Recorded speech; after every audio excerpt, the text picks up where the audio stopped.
Imagine why. Good morning. My name is Teresa Gallagher, come from Letterkenny in County Donegal, Tír. Thank you very much for allowing me to be with you today. I want to reflect on two journeys. One of them is personal and one of them is from the scriptures. Both involve listening, seeing and responding with our ears, our eyes and our heart in our journey through life. And both stories hopefully will give us a heightened appreciation of the meaning and the importance of listening, seeing and responding. As a child, I spent many happy summers up in Bleak, County Fermanagh, with my grandmother and my Uncle Mick and his Labrador Ben. Mick the Labrador and myself regularly went out in the boat to fish on Lough Erne, which was nearby. We'd walk past that beautiful, distinguished Bleak pottery building, walk over the bridge and down to Uncle Mick's wee boat. It was waiting there for us at the lake's edge. It was always very special. And as we'd push the boat out into the calm blue waters of Lough Erne, Ben the dog was already swimming alongside the side of the boat, as much as to say to us, "Come on, get on with it," and off we'd go.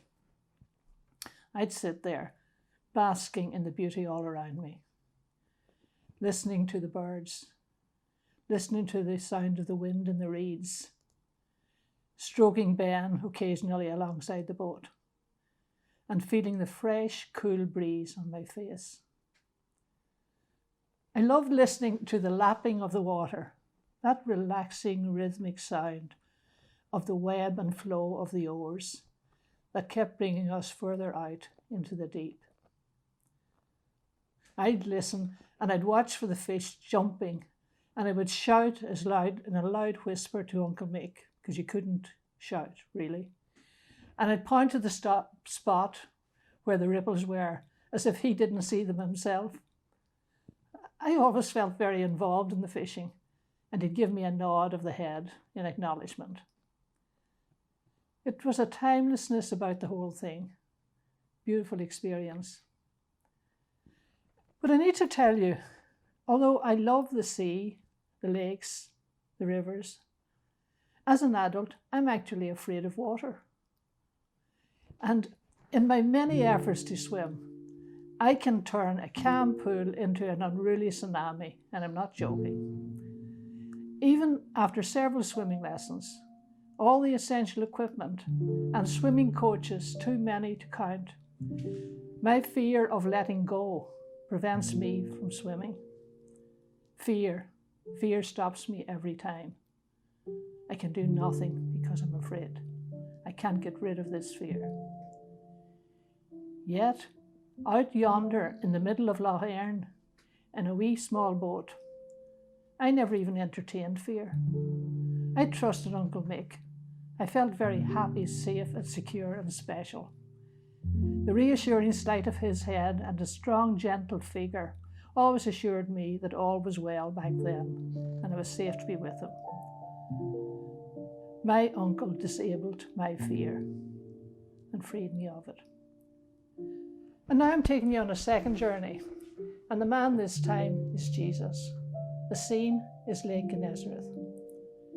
Jesus is there on the bank, and he's teaching a huge crowd of people, and they're pushing to get closer to him.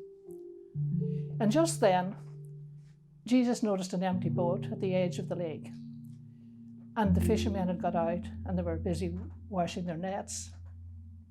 And Jesus, he did a very practical thing. He got into the empty boat. It was Simon's. And he said to Simon to push out the boat from the shore. And Jesus sat down in the boat, and he continued his teaching, and everyone could see him and he could see everyone.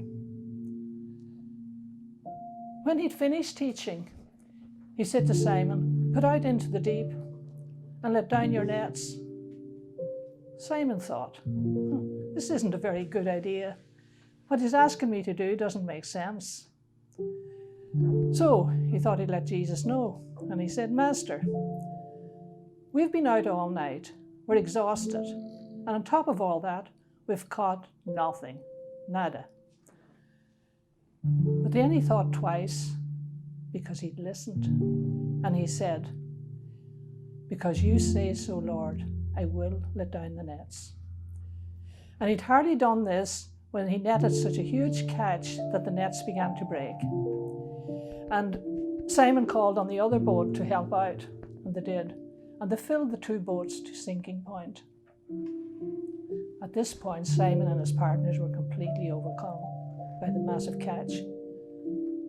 Simon fell on his knees and he said to Jesus, "Leave me, Lord. I am a sinful man." But Jesus didn't leave him. And Jesus didn't confirm he was a sinful man. He didn't respond at all to Simon's poor sense of himself. Jesus ignored his self-depreciation and instead said to him, "Do not be afraid, Simon. Do not be afraid. From now on, it is people you will catch." And they left their boats and they followed Jesus.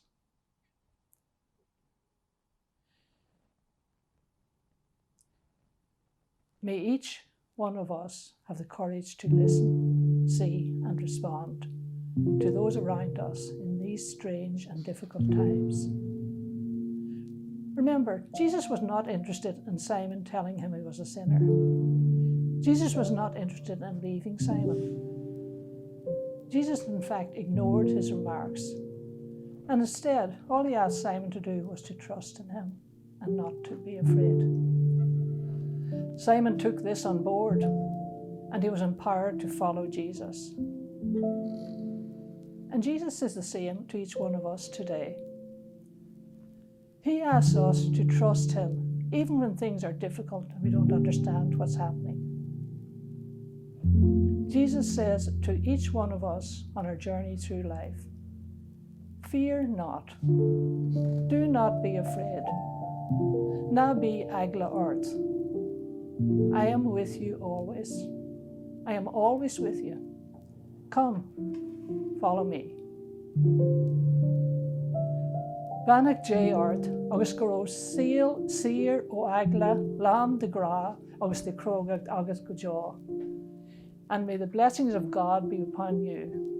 May you be free from your fear and have a life full of love and strength forever. Thank you, Teresa.